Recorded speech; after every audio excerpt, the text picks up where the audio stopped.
Welcome once again to the ALADINO show, today from the Hamptons International Film Festival. We are about to interview producers, directors, actors from all the movies presenting this year, 2015. And you keep watching on ALADINO show.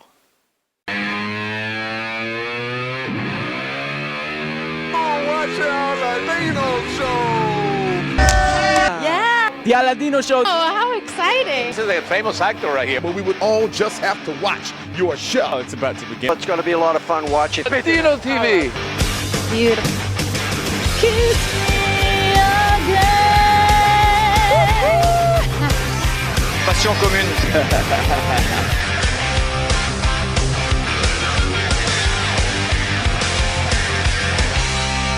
You keep watching here On ALADINO show.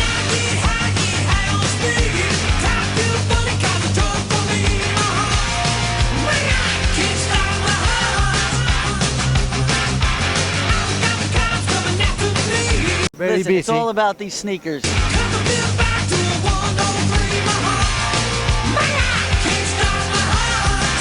Going home and getting naked.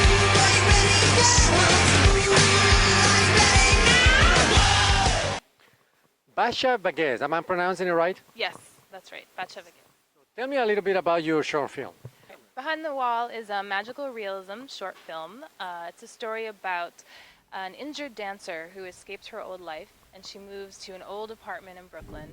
And at night she can't sleep. She hears crazy sound through the wall, the radiator's clanging, and she follows the sound until she finds a crack in the wall and peers through the crack in the wall and sees all kinds of crazy things on the other side, including her next door neighbors dancing, a couple in their 70s dancing a tango, or a salsa tango mix.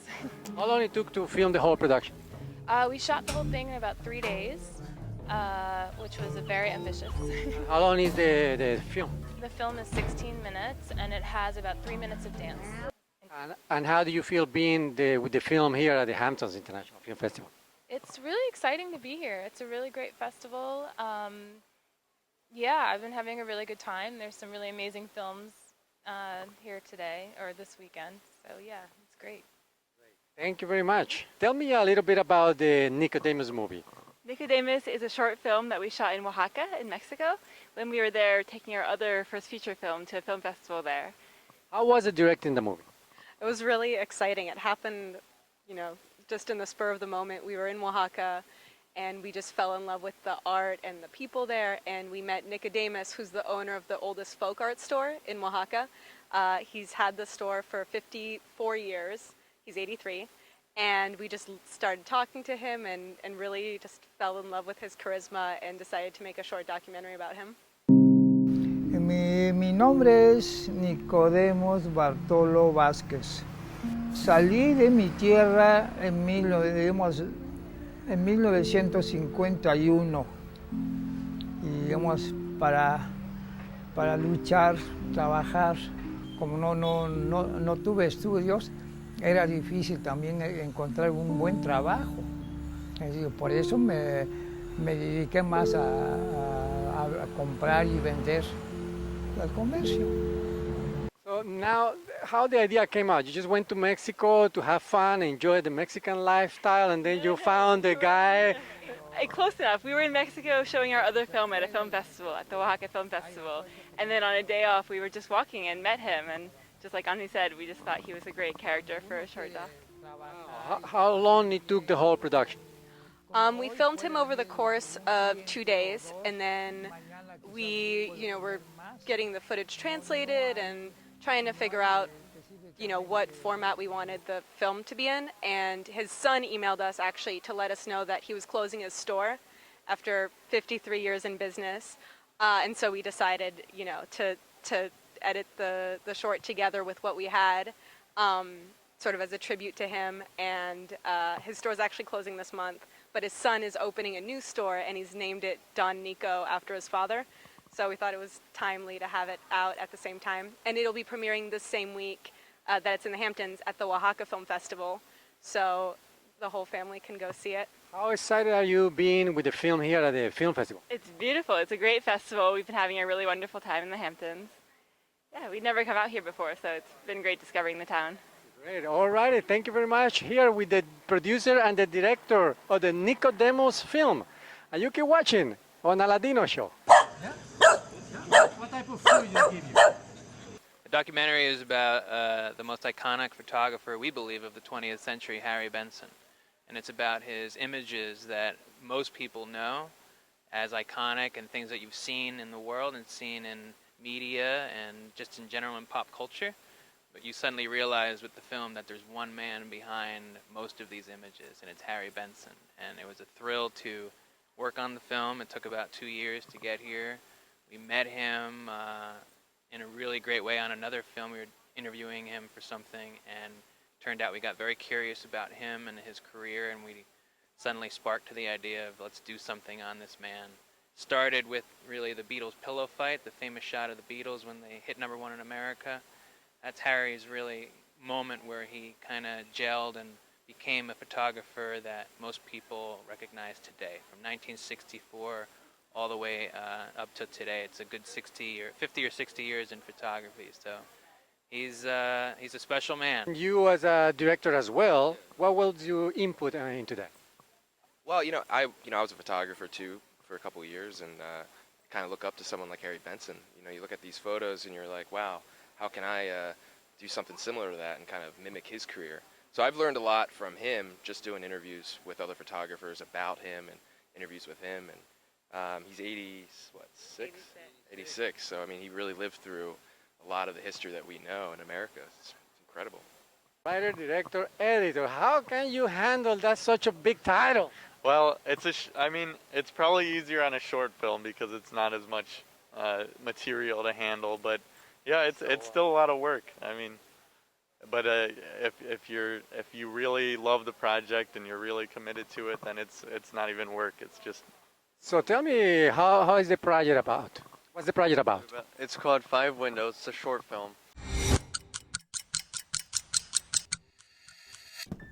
Have you ever noticed how things sound way more dramatic when you're staring out of a window? This room smells like herpes. In about 5 minutes, a most inspiring artist will die. It's about we're at the end of the careers of 2 assassins, and it's like this is the final moment, and they're rivals, and we're in the mind of one of the assassins as he leads the other down a trail of deception and misdirection. So the lesson is don't always believe what you see and hear. I know that lesson very well. Pink Boy. Tell me a little bit about Pink Boy. So Pink Boy is a short documentary, and it's about the 2 lesbians who adopt a child in conservative rural Florida. And one of them is quite butch and says that she's never worn a dress in her life. And they were really looking forward to having a boy and doing boy things with it. They get this boy who all he wants to do is put on dresses and dance and wear glittery things. So it's about kind of coming to terms with the hand that life dealt you. How the idea came out? I wanted to do a story about families like this, families that had kids that had kind of different expressions of gender. And so I talked to a lot of different families, and these were the ones that I found in the end that had a really interesting story. It's about the biggest drug lord in Peru, makes a huge deal, and now he wants to move out of his mother's house, and he's having a hard time. A drug lord in Peru living in his mother's house? How did that happen? How the idea came out? It's a great question. Well, Alonso had another film that he wanted to make, and I approached him to say, let's develop this film into a bigger thing. And then he said, you know what, I really want to make something more treasurable out of it, not a short film, because it's such a strong theme underneath it. So let's make another movie together that's going to call it a short film. Raj had this idea of like a mama's boy gangster living with his mom. This location was, alluring, like something that was really magical in a way, where like a powerful man who is really like killing people, and he's empowering for all the men out there. He's the leader, but then he comes home and his mom is manipulating him. Ilustradas y estimadas basuras, escuchen bien, ¿eh? Este departamento yo lo he comprado en efectivo. ¿Ah? Al cash. ¿Ah? So it's something that very comedic and the way, and at the same time something that's very common. I feel like we all love our moms when we come home. We are who we are, you know. It's like a different personality from what we play in the real world. So this double personality meaning for that would be relatable for people was something that we wanted to explore with this film. ¿Qué? ¿Piensas mudarte? No, mamá. ¿Pero a dónde te ibas? ¿A dónde te ibas? A ninguna parte, mamá. Charlie, más bien, si necesitas ayuda, pásame la voz nomás, ¿ah? ¿Por qué voy a necesitar que me ayudes a mudar, mi idiota?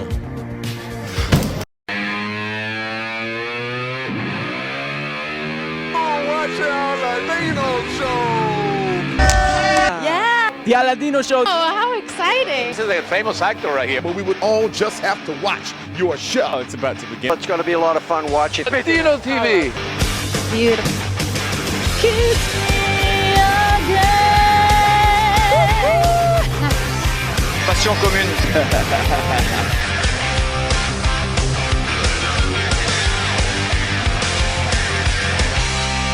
You keep watching here on the ALADINO show.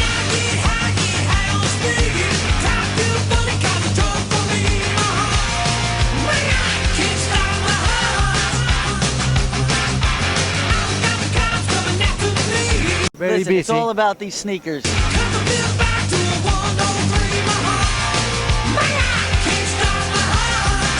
Going home and getting naked.